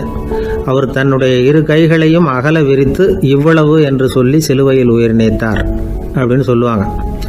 அதாவது அந்த நேசிப்புக்கு எல்லை கிடையாது, அதே போல் மன்னிப்புக்கும் எல்லை கிடையாது. இது இயேசுநாதர் சொல்லி கொடுத்த ஒரு பாடம். இயேசுனுடைய சீடர்களில் ஒருத்தன் பீட்டர், அவன் ஒரு நாள் இயேசுநாதர்கிட்ட கேட்டிருக்கான், இயேசுவே நான் என்னுடைய தம்பிக்கிட்ட அடிக்கடி சண்டை போட்டுக்கிட்டு இருக்கிறேன், என்னுடைய சகோதரன் கூட. அவனை நான் எத்தனை தடவை மன்னிக்கிறது? ஏற்கனவே 7 தடவை அவனை மன்னிச்சுட்டேன் அப்படின்னு சொல்லியிருக்கிறான். அப்போது இயேசு சொன்னாராம், மன்னிக்கிறதுக்கு எத்தனை தடவைங்கிற கணக்கெல்லாம் கிடையாது. எத்தனை தடவை உன்னுடைய சகோதரன் உன்னை கோபப்படுத்துகிறானோ அத்தனை தடவை நீ மன்னிக்கிறதுக்கும் தயாராக இருக்கணும், அதுதான் அப்படின்னு சொன்னாராம். அப்போ இவனுக்கு ஒன்றும் புரியல, இது என்ன அவன் தப்பு பண்ணிக்கிட்டே இருப்பான், நாம் மன்னிச்சுக்கிட்டே இருக்கிறதா அப்படிங்கிறது மாதிரி குழப்பமாக இருந்திருக்கிறான். அப்போது இயேசுநாதர் தன்னுடைய சீடன் பீட்டர்கிட்ட ஒரு கதை சொன்னாராம். அந்த கதை இன்றைக்கு நாம் எல்லாரும் சிந்தித்து பார்க்க வேண்டிய ஒரு கதை. அதாவது மன்னிப்பை விரும்புகிறவர்கள் மன்னிக்கவும் தயாராக இருக்க வேண்டும் அப்படிங்கிறது தான் அந்த கதையினுடைய தத்துவம். அந்த இயேசுநாதர் சொன்ன கதை என்னென்னா, ஒரு மன்னர் இருந்தார். அவர் ஒரு நாள் அரண்மனையில் உட்காந்து கணக்கு வழக்குகள்லாம் பார்த்துக்கிட்டு இருந்தார். நம்ம அரண்மனையிலேருந்து யார் யார் அரசாங்க கடன் வாங்கியிருக்கிறாங்க, யார் யார் திருப்பி செலுத்தியிருக்கிறாங்க அப்படிங்கிற விவரத்தையெல்லாம் பார்த்துக்கிட்டு இருந்தார்.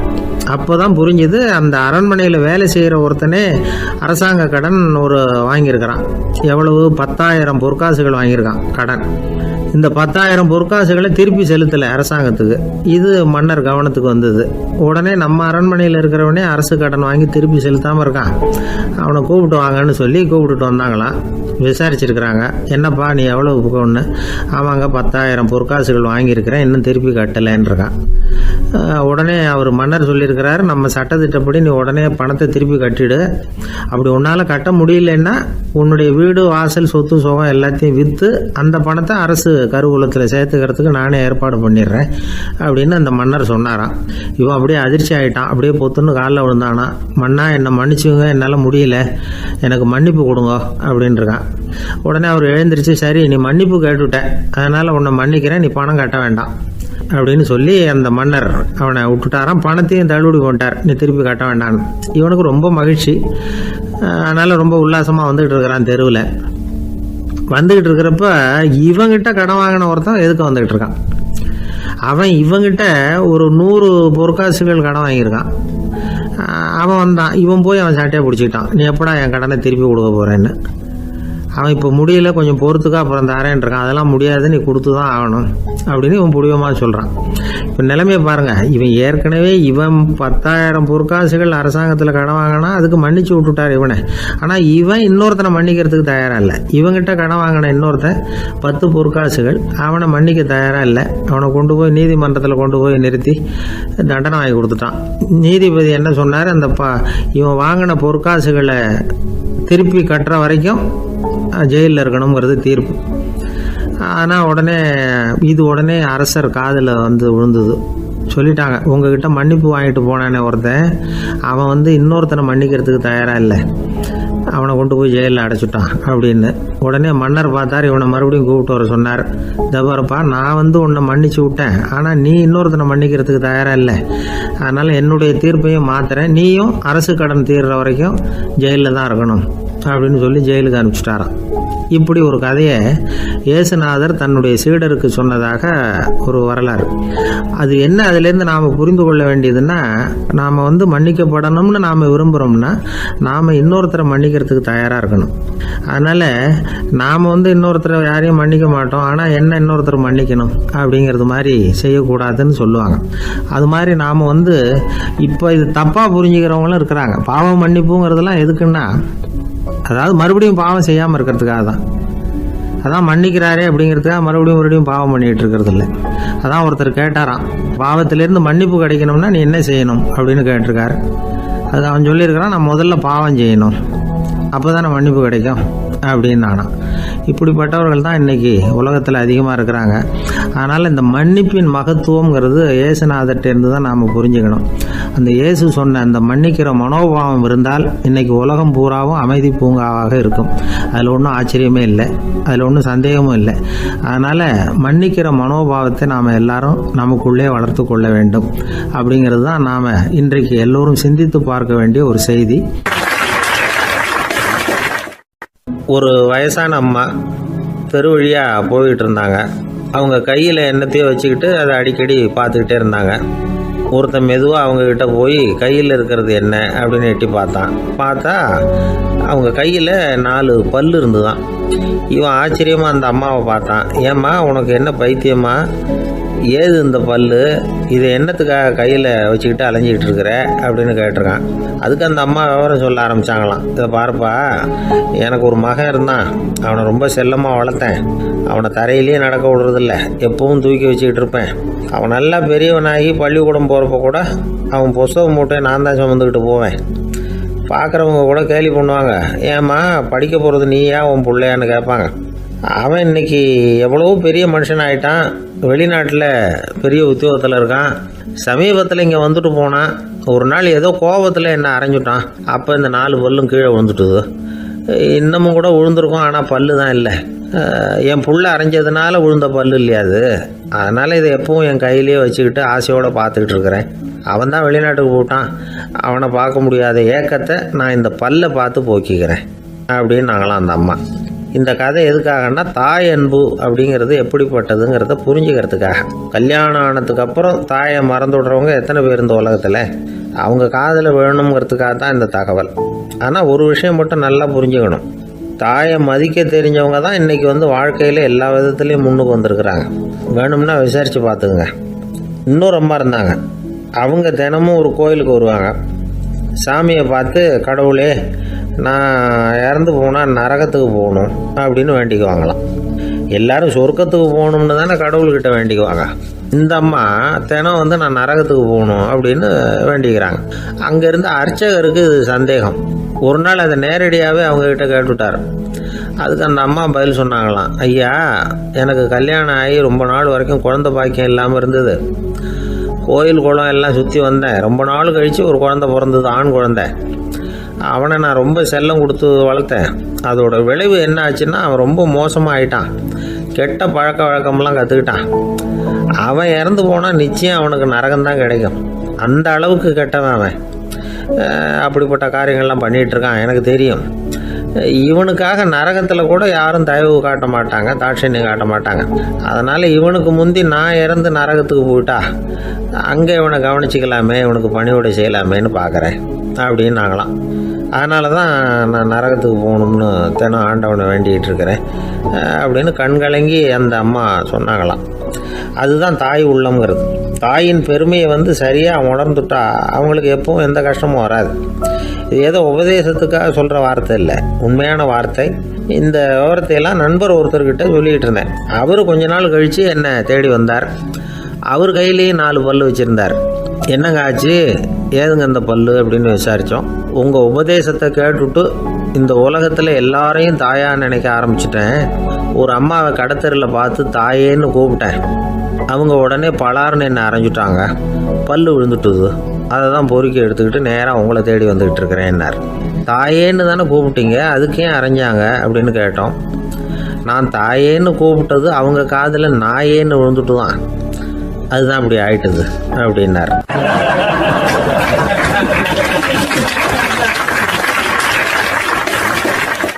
ஒருத்தர் மனசில் நிம்மதி இல்லாமல் உட்காந்துருந்தார்.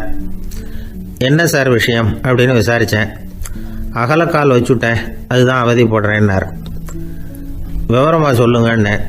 வீடு கட்டணும்னு ஆரம்பித்தேன், வேலை பாதியிலேயே நிற்கிது, கையில் பணம் இல்லை அப்படின்னார். இது மாதிரி ஆசாமிகள் பல பேரை நீங்கள் பார்த்துருக்கலாம். இவங்கெல்லாம் சுலபமாக மன அழுத்தத்துக்கு ஆளாயிடுறாங்க.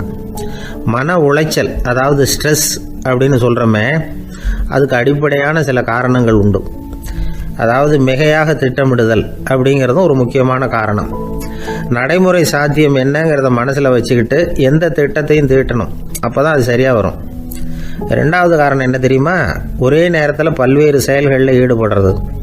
தொலைபேசியில் பேசிக்கிட்டே கையில் இருக்கிற கடிதத்தை படிச்சுக்கிட்டே எதிரில் உட்காந்துக்கிட்டு இருக்கிறவருக்கும் அப்பப்போ பதில் சொல்லிக்கிட்டு மனசில் பல்வேறு சிந்தனைகளை அப்படியே ஓட விட்டுக்கிட்டு இருக்கிறது, இதுவும் மன அழுத்தத்தை உண்டாக்குது. மூணாவது காரணம், எதிலேயும் வெற்றி மட்டும் எதிர்பார்க்குற ஒருதலை பட்சமான ஆர்வம். நாம் தொட்டதெல்லாம் வெற்றியாகவே முடியணும் அப்படின்னு எதிர்பார்க்குறவங்க ஏதாவது ஒன்றில் தோல்வியை கண்டால் தோண்டு போயிடுறாங்க. எப்படியும் முடியலாம்ங்கிற எண்ணம் ஏற்கனவே நமக்குள்ளே இருந்துட்டுதுன்னா அந்த அவஸ்தை வராது. அதனால் அதுவும் நம்ம வளர்த்து கொள்ள வேண்டிய ஒரு குணம். மன உளைச்சல் ஏற்படுறதுக்கு இன்னொரு காரணம், எதையும் வேகமாக செஞ்சுடணும் அப்படிங்கிற துடிப்பு. அந்த துடிப்பே மனசை அழுத்த ஆரம்பிச்சிடும். எந்த ஒரு காரியத்திலையும் தாமதமோ இடையூறோ ஏற்பட்டால் அதை பொறுத்துக்கிற மனப்போக்கம் வேணும். அது இல்லாதவங்க அழுத்தத்துக்கு ஆளாயிடுறாங்க. சில பேர் வேலைன்னு எந்த நேரம் பார்த்தாலும் வேலையே கதின்னு கிடப்பாங்க. பொழுதுபோக்குக்கோ உடற்பயிற்சிக்கோ குடும்பத்தில் உள்ளவங்க அல்லது நண்பர்கள் கூட கலந்துரையாடவோ கொஞ்சம் கூட நேரம் ஒதுக்க மாட்டாங்க. இந்த சுபாவம் மன அழுத்தத்தை உண்டு பண்ணும். இதையெல்லாம் புரிஞ்சுக்கிட்டு அதிலிருந்து விடுபடுறது எப்படின்னு யோசிக்கணும். வல்லுநர்கள் இது தொடர்பாக சில யோசனைகளை சொல்லி வச்சிருக்கிறாங்க. அது என்னன்னா, வாழ்க்கைங்கிறது பிரச்சனைகளால் பின்னப்பட்ட ஒன்று. அது எப்போவுமே முடிவடையாத ஒரு தொடர்கதை அப்படிங்கிறத முதல்ல நாம் புரிஞ்சுக்கணும். ஒரே நேரத்தில் ஒரு காரியத்தில் மட்டுமே நாம் கவனம் செலுத்தணும். அடுத்தவங்க காரியத்தில் தலையிடக்கூடாது. எதையும் பேச ஆரம்பிக்கிறதுக்கு முன்னாடி நம்மை நாமே கேட்டுக்க வேண்டிய கேள்வி 2. 1, நான் சொல்ல போகிறது ரொம்ப முக்கியமானதா? 2வது, நான் சொல்கிறத அவங்க கேட்குறதுக்கு ஆசைப்படுறாங்களா? நான் பேசுகிறதுக்கு அது சரியான நேரம் தானா? இதை யோசித்து பார்த்ததுக்கப்புறம் எதையும் பேச ஆரம்பிக்கணும். முடிஞ்ச அளவுக்கு வளைந்து போகிற சுபாவத்தை வளர்த்துக்கணும். நம்ம நேரம் விலை மதிப்பு இல்லாதது, அதை வீணாக்கக்கூடாது. சிரிக்க தெரியலைன்னாலும் பரவாயில்ல, முகத்தில் கொஞ்சம் புன்முறுவலாவது காட்டணும். இதெல்லாம் ரொம்ப முக்கியம். அடுத்தவங்க ஏதாவது செஞ்சால் உடனே நன்றி சொல்ல மறக்கக்கூடாது. தினமும் கொஞ்சம் நேரத்தை தனிமையில் செலவு பண்ணணும். மன உளைச்சலிருந்து விடுபடுறதுக்கு 3 முக்கிய வழிகள் சொல்கிறாங்க. அதை சுருக்கமாக ரெட் அப்படின்னு சொல்கிறாங்க. RED ஆங்கில எழுத்தில். அந்த முதல் எழுத்து R, அது என்னென்னா ரிலாக்ஸேஷன், அதாவது இடை ஓய்வு. 2வது E எக்ஸர்சைஸ், உடற்பயிற்சி. 3வது டயட், திட்டமிட்ட உணவு முறை. அதனால் தியானம், மூச்சு பயிற்சி இதெல்லாம் இந்த இடை ஓய்வுக்கு வழிகள். எந்த வேலையையும் தொடர்ந்து செய்யக்கூடாது. எல்லார்கிட்டையும் கலகலப்பாக பழகணும். மாதத்துக்கு ஒரு நாளாவது குடும்பத்தோடு வெளியில் போயிட்டு வரணும். சுலபமான உடற்பயிற்சிகளை செய்யலாம். உடற்பயிற்சிங்கிறது நமக்காக நாம் செய்கிற ஒரு நீண்டகால முதலீடு அப்படின்னு சொல்லுவாங்க. அதாவது லாங் டேர்ம் இன்வெஸ்ட்மெண்ட்டாக. அளவோடு சாப்பிட்ணும், மெதுவாக சாப்பிட்ணும். இதெல்லாம் கொஞ்சம் மனசில் வச்சுக்கிட்டு நடந்துக்கிட்டால் மகிழ்ச்சியாக வாழலாம். சில பேர் சாப்பாட்டு விஷயத்தில் ரொம்ப அக்கறை எடுத்துக்கிறது உண்டு. ஒரு குண்டு ஆசாமி சாப்பிட உக்காந்தார். முதல்ல ஒரு மாத்திரை சாப்பிட்டார். எதுக்குன்னு கேட்டோம். பசி எடுக்கிறதுக்குன்னார். சாப்பிட்டு முடித்தார். பிறகு மறுபடியும் ஒரு மாத்திரை சாப்பிட்டார். இது எதுக்குன்னு கேட்டோம். சாப்பிட்டது ஜீரணமாகறதுக்கு அப்படின்னார்.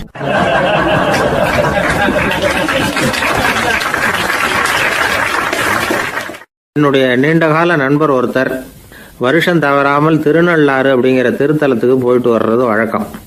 அங்கே என்ன சார் விசேஷம்னு கேட்கறது உண்டு. என்ன இப்படி கேட்குறீங்க? சனி பகவான் நலன் விருப்பப்படி அங்கே தானே எழுந்தருளி இருக்கிறார். அவரை போய் பார்த்து ஒரு கும்பிடு போட்டுட்டு வந்தா நம்ம பிடிச்சிருக்கிற சனியெல்லாம் விலகும் அப்படிம்பார். சத்தம் போட்டு சொல்லாதீங்க சார், வீட்டில் வேற யார் காதிலையாவது இது விழுந்துற போது அப்படின்னு சொல்கிறது உண்டு வர்றவங்க. இப்போது நான் சொல்கிறதுல உள்ள நியாயத்தை புரிஞ்சுக்கிட்டு அவரும் கொஞ்சம் எச்சரிக்கை உணர்வோடு நமக்கு நன்றி சொல்லுவார்னு வச்சுங்களேன். அதாவது பார்வை மூலமாகவே. அந்த நண்பருக்கு ஆன்மீக விஷயங்களில் அதிக ஈடுபாடு உண்டு. அப்பப்போ சில புராண கதைகளை எல்லாம் சொல்கிறது உண்டு. ரொம்ப சுவாரஸ்யமாக இருக்கும். எப்போவுமே புராண விஷயங்களையெல்லாம் அறிவியலுங்கிற தராசில் வச்சு எடை போட்டுட்டு இருக்கக்கூடாது.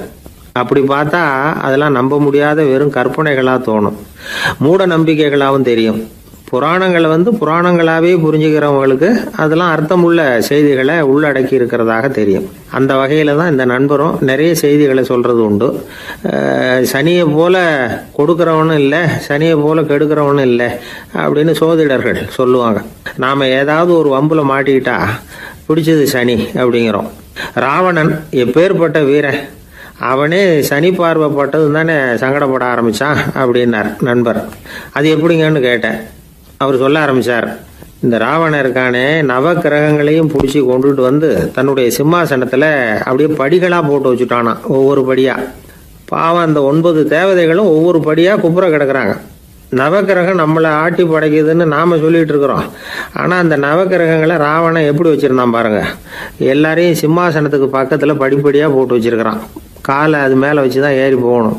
வேறு வழி இல்லாமல் எல்லாரும் குப்புற விழுந்து கிடக்குறாங்க. ராவணன் ஒவ்வொரு தடவையும் இவங்க முதுகில் அடி வச்சு ஏறி தான் அந்த சிம்மாசனத்துக்கு போகிறது வழக்கம். இப்படி நடந்துக்கிட்டு இருக்கிறது நாரதர் கண்ணில் போட்டுட்டு தான். அவர் சும்மா இருப்பாரா? யோசனை பண்ணார் என்ன செய்யலாம் அப்படின்னு.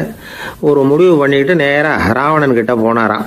ராவணா, நீ நவக்கிரகங்களை பிடிச்சி கொண்டாந்து உன்னுடைய சிம்மாசனத்துக்கு படிகளாக போட்டு வச்சிருக்கிற, அது உன்னுடைய வீரத்தை காட்டுது. இருந்தாலும் ஒரு விஷயத்தை நீ யோசிச்சு பார்க்கணும். ஒவ்வொரு தடவை நீ சிம்மாசனத்துக்கு போகும்பொழுதும் நவக்கிரகங்களின் முதுகல் அடி வச்சு நீ ஏறி போற, அது உனக்கு பெருமை கிடையாது. அவங்களுடைய மார்புல அடி வச்சு ஏறி போகணும், அதுதான் உனக்கு பெருமை அப்படின்னாரா. இவர் சொல்றதும் சரிதானே அப்படின்னு யோசிச்சிருக்கான் ராவணன். உடனே குப்புற கிடந்த நவக்கிரகங்களை திருப்பி மல்லாக்க போட்டான். அவங்க மார்புல அடி வச்சு மேலே ஏறி சிம்மாசனத்துக்கு போனானா. அப்படி போயிட்டு இருக்கும் பொழுது சனி பகவானின் பார்வை அவன் மேலே பட்டுதான். அவ்வளவுதான். என்னாச்சு தெரியுமா? சூர்பனகை தேடி வந்தா. சீதையோட அழகை பற்றி தன்னுடைய அண்ணங்கிட்ட சொல்ல ஆரம்பிச்சுட்டா. விவகாரம் ஆரம்பமாயிட்டுது. அதுதான் சனியினுடைய வேலை அப்படின்னு சொல்லி இந்த கதையை சொல்லி முடித்தார் என்னுடைய நண்பர். ஆக சனியின் பார்வை நம்ம வேலை படாமல் பார்த்துக்கிறது தான் நல்லதுங்கிறீங்க அப்படின்னு. ஆமாம் சார், இப்போ கூட நான் உங்கள் வீட்டுக்கு வந்திருக்கிறதே ஒருத்தருடைய பார்வை என் மேலே படக்கூடாதுங்கிறதுக்காகத்தான் அப்படின்னார். யாருங்க அதுன்னு என்னுடைய மாமனார் சார். அவசரத்துக்கு அவர்கிட்ட கொஞ்சம் கடன் வாங்கிவிட்டேன். நம்ம மாப்பிள்ளை தானேன்னு சொல்லி அவர் விட்டு கொடுக்கறதுக்கு தயாராக இல்லை. இன்னைக்கு இப்போ அவர் எங்கள் வீட்டுக்கு வரக்கூடிய நேரம், அதுதான் அவர் பார்வையிலேருந்து படாமல் தப்பிக்கலாங்கிறதுக்காக இங்கே வந்துட்டேன் அப்படின்னார். பார்வை படணும்னு இருந்தால் பட்டு தான் தீரும் போல இருக்கு அப்படின்னா. என்ன சார் சொல்கிறீங்கன்னார் ஒன்றும் புரியாமல். நீங்கள் இங்கே தான் வருவீங்கன்னு அவருக்கு ஏற்கனவே தெரியும் போல இருக்கு. அதனால் உங்களுக்கு முன்னாடியே உங்கள் மாமனார் இங்கே வந்துட்டார். அதுவும் அந்த பீரோவுக்கு பக்கத்தில் தான் பின்னாடி மறைஞ்சு நின்றுகிட்டு இருக்கிறார் அப்படின்னு.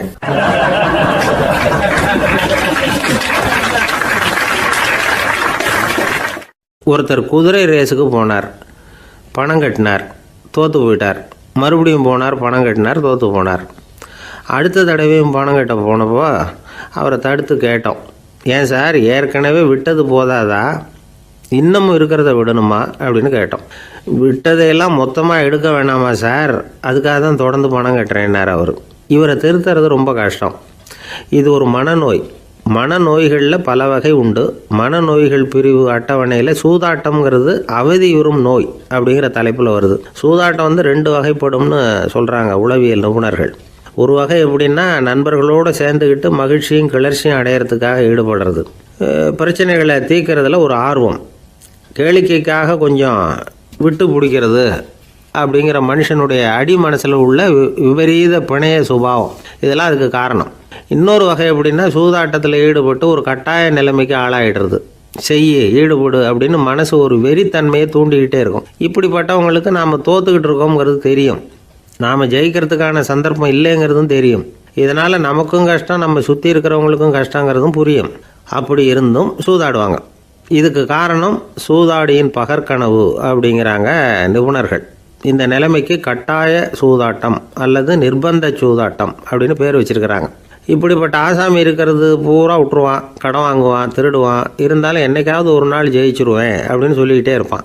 விட்டதை எடுத்துருவேங்கிற ஒரு நம்பிக்கை சுடர் அவனுக்குள்ளே எரிஞ்சிக்கிட்டே இருக்கும். இவனை மனநோயாளி அப்படின்னு சொல்லிட முடியாதான்.